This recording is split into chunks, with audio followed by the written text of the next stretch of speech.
The movie begins with two men, who put two shovels into a car and drive away. In the car, the men argue because something did not go according to plan. The three thieves, MacDonald, Truby, and Foster have taken refuge in the concrete factory where MacDonald works, to hide the $20 million loot, after successfully robbing the Central City Bank. A little further on, they are stopped by a detective named Franks, and his men. The three men are ordered to distribute the money. Nevertheless, the group tosses the bag, which contains only a quarter of the loot, and the officers' men become angry.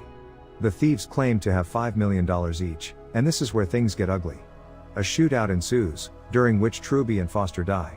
In the process, MacDonald counterattacks and then retreats into the woods. One of the men continues shooting, while the others search the car for money. MacDonald stops to load his gun, after which he continues to run and shoot at the same time. Subsequently, Franks manages to hit MacDonald in the head with his automatic rifle. The thief falls to the ground, and the officer slowly approaches. After not finding a single penny, Franks' men say they must leave immediately. MacDonald stands up in excruciating pain after they leave. He struggles to walk. After a short distance, he loses consciousness and falls. Later, Sykes, one of the police officers, and his team are on the scene to investigate the incident. Inside the thieves' car, they find their documents and discover their identities. They discover that Truby, one of the murdered, was formerly a member of the Central City Bank security team. MacDonald, who was seriously injured, is currently in a coma, is transported by paramedics as they approach in their ambulance. Sykes determines that after MacDonald awakens, he will be the only person to interact with him. The news reporter provides viewers with updates on the bank robbery for the 6 News channel. A video of the press conference by Captain Stover of the Metropolitan Police Department is shown. Captain Glover provides more details about the criminals and the robbery. One of his revelations reveals that Truby was serving the bank as a contract worker. According to Captain Glover, they are still discussing the investigation of the incident with the FBI. He warns the public not to act prematurely until they have complete information about the robbery. 7 years later, MacDonald still suffers from amnesia. He is detained in a judicial psychiatric hospital. He remembers nothing about the robbery, his family, or the past. Dr. Nichols, who is treating him, believes it is best for him not to remember his past. Since he does not remember anything, he cannot be locked up in prison, so the court waits for MacDonald to recapture his memory. Moreover, he is not faking anything. He does not really remember what he did. He wants to know what they want to put him in jail for. Later, he goes to have lunch alone, but an inmate named Lucas approaches and sits down. Lucas acts friendly and knows practically everything about MacDonald's past, which impresses the old man. Lucas reveals that he has been charged with something he did not do, and wants to help him escape. Of course, he is not Superman and cannot do it alone. There is a whole team behind this plan. Lucas secretly gives him a pill to swallow, and urges him to make a decision, because Lucas will be released that day. MacDonald is a little incredulous, but he has no other choice and agrees, taking the pill. A few minutes later, he feels ill and falls unconscious. He wakes up a short time later, next to the nurse. He says he feels as if he is poisoned, and the woman gives him a pill that will make him feel better. Meanwhile, Farron, a fake security guard, tampers with the CCTV cameras, so that he and his team, Lucas and Aaron, can free MacDonald from prison. Aaron smuggles MacDonald out by keeping him in the trunk of her car. As she approaches the exit, she is stopped by a guard who asks her to show her papers and what she has in the car. When the guard asks to open the trunk, Farron is behind them and keeps honking. The man yells that they need to hurry, and this unnerves the guard, who eventually lets Aaron pass without checking the trunk. She then flees the building unnoticed. With their assistance, MacDonald is freed and taken to a house. He is watching a live broadcast when he notices his image on the screen. The news is already talking about his escape. When Lucas approaches MacDonald and asks him if he remembers anything about the robbery, he receives a negative answer. Suddenly they hear a car coming, and Lucas goes to check it out with his gun. Fortunately, it is only Farron who has arrived without attracting any other attention. Then Lucas leads MacDonald into a room filled with photos of him, his friends, and the robbery, in an attempt to trigger memories, but the man is still unable to recall anything. At that point, Lucas reveals the shocking truth to him: the other 2 robbers were killed with a weapon that was not present at the crime scene, meaning that MacDonald did not kill them. Meanwhile, Detective Sykes talks to the doctor and asks if MacDonald's situation is serious. The doctor points out that the man has really lost his memory, and adds that it took MacDonald 6 months to learn to walk again, and a year to learn to talk. At this point, Sykes cannot understand how he was able to escape, realizing immediately that he was helped by someone. Captain Stover Sykes and the rest of their team must cooperate fully with Detective Frank's team. Since Sykes has not been able to solve the case in 7 years, the FBI steps in, and they must join forces. The group that freed MacDonald intends to restore the man's memory. The frontal lobe of the brain, which regulates memory, is stimulated by an LPT enhancer that Lucas, Farron and Aaron intend to inject into MacDonald. Aaron warns MacDonald that the injection could cause dizziness, hallucinations and headaches. MacDonald is incredulous because there is still a risk that things will go wrong. Farron, on the other hand, forces him to take the drug in order to remember where he put the money, so he can go get it. After pondering for a while, MacDonald agrees to take the injection in an attempt to recover memories. When Aaron administers it to him, the latter begins to feel dizzy, loses his balance, and almost collapses.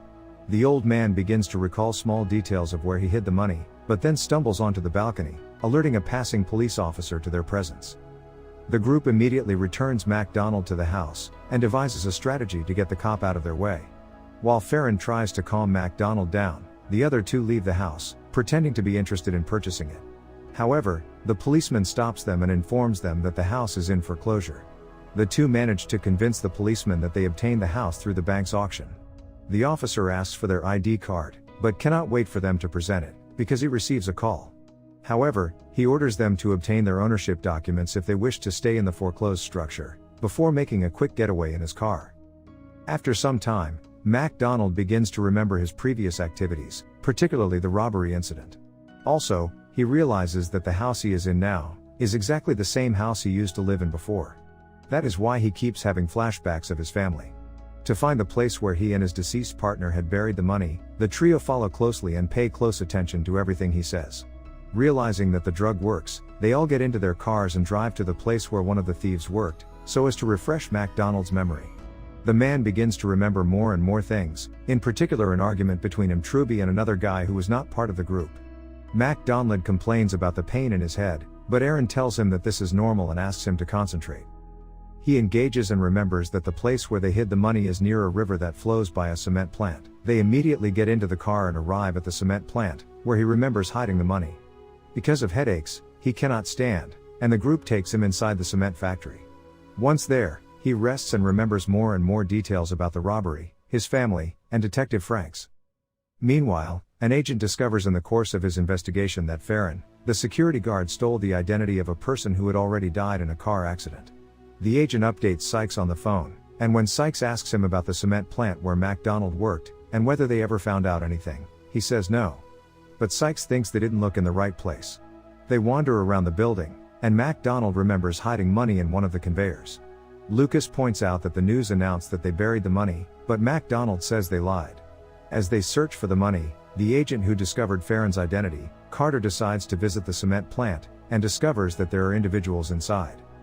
Aaron notices the agent's arrival and informs the others, and MacDonald begins panicking. Carter orders everyone inside the building to submit. Along with Sykes' agent, 2 other FBI agents arrive. The 2 agents contact the captain, and inform him of Carter's arrival. As it turns out, the FBI agents are only interested in taking the money and killing the others. The captain deceives the police by saying that someone saw MacDonald in a public place, so as to divert the attention. When Sykes asks to come with them, the captain does not allow him to. Carter calls Sykes and informs him of what he has found. He immediately sets out for the cement plant.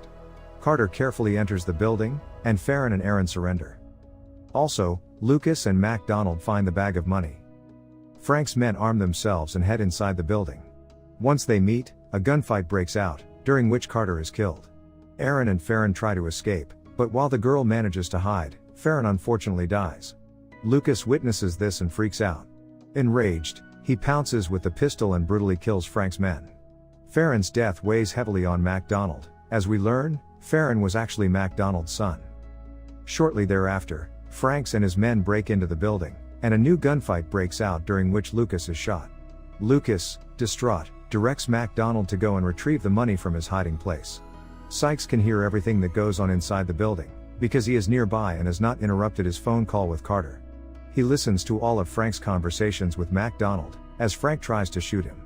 It turns out that Franks has been behind this robbery from the beginning. He actually planned to kill all the robbers once he got the money, but because MacDonald and his buddies hid the money, things got out of control. Sykes learns this secret.